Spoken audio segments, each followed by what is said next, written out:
So AGS are paywalling New World's endgame. I really can't quite explain how they came to this decision, but let's break it down for those that are less aware of what's going on.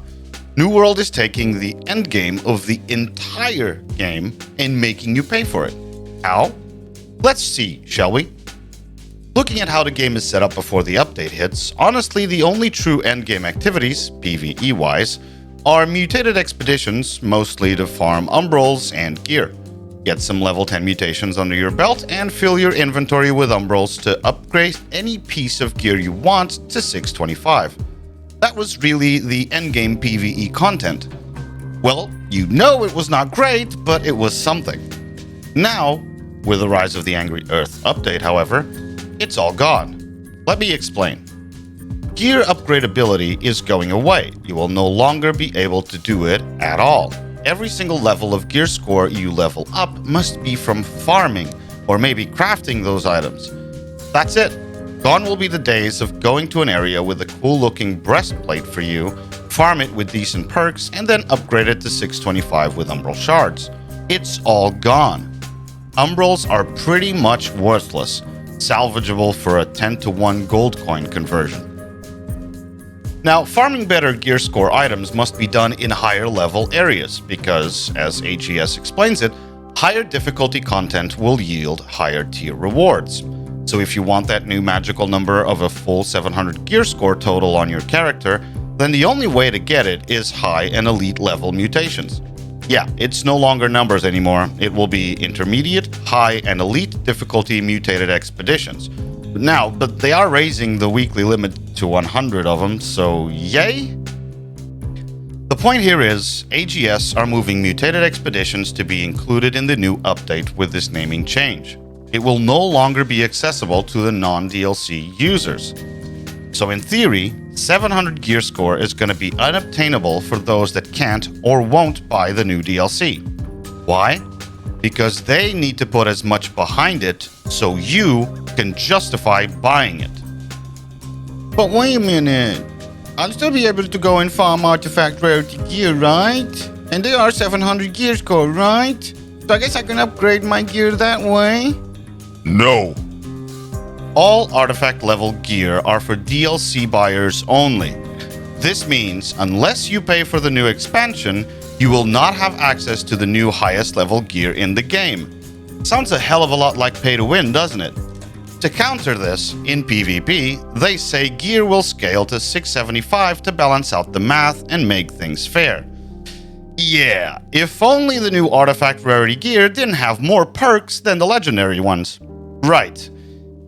In the real world, it is pay to win, even in PvP, because those that buy the expansion and farm artifact level gear will have access to more perks than those that don't. It's that simple. There is a real and palpable advantage there. Oh, and before someone asks, artifact level gear is not craftable. I repeat, artifact level gear is not craftable. So that's not an avenue you can explore. At this point, everyone should know the new zone, Elysian Wilds, is locked behind the expansion price. With it, also the new dungeon, the Savage Divide, and with that one, the new Heart Rune, Primal Fury. But that's fair, I guess. It's part of the new zone they're introducing, right? Well, if you don't take into account that instead of just adding a new zone, they took away First Light and gave it a new lick of paint, yeah, sure. And we still giving me the chance to try the new weapon and make a build around the flail, right? That counts for something. Well, no. The flail is going to be solely obtainable for those that buy the expansion as well. But hey, look on the bright side. At least they didn't take a weapon away to bring the flail in its place like they did with First Light, right? Can I at least get a horsey? I really like one. Can I get one, pretty please? No. Now go back to your room and gather herbs for the rich kids like a good poor person. Joking aside, yes, mounts are locked behind the expansion purchase too. Wait a minute. So what the fuck am I supposed to do for endgame content if I don't buy the expansion? Well, this is the genius part of AGS business plan for New World.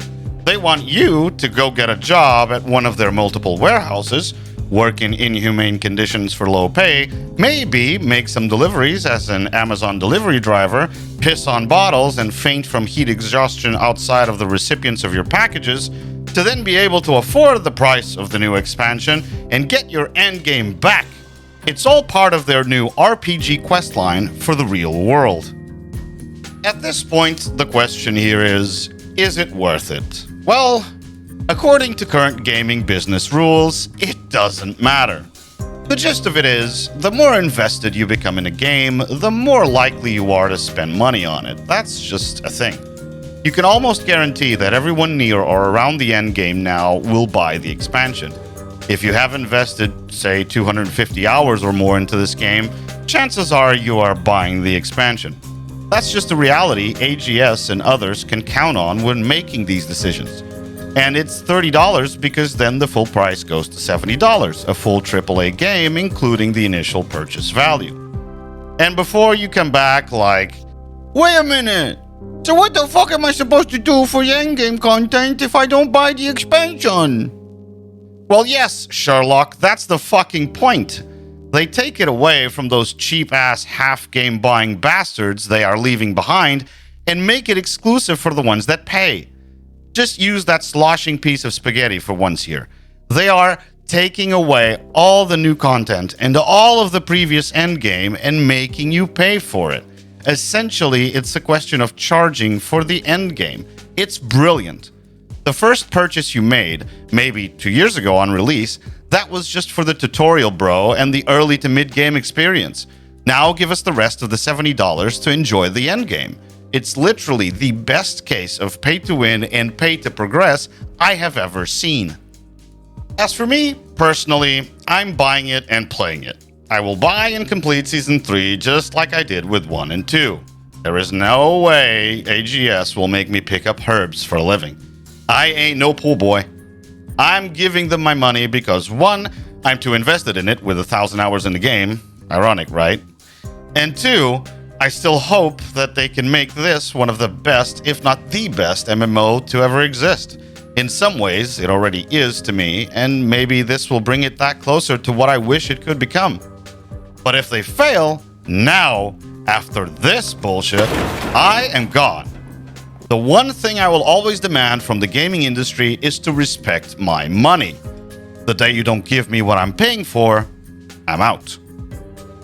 How about yourselves? Will you be buying the new expansion? Will you be leaving New World for good? Do you like the changes coming to the game, or do you think we had it better before? Let me know in the comments below. Just please be respectful. Leave a like, subscribe. Thanks for watching. Have a great day.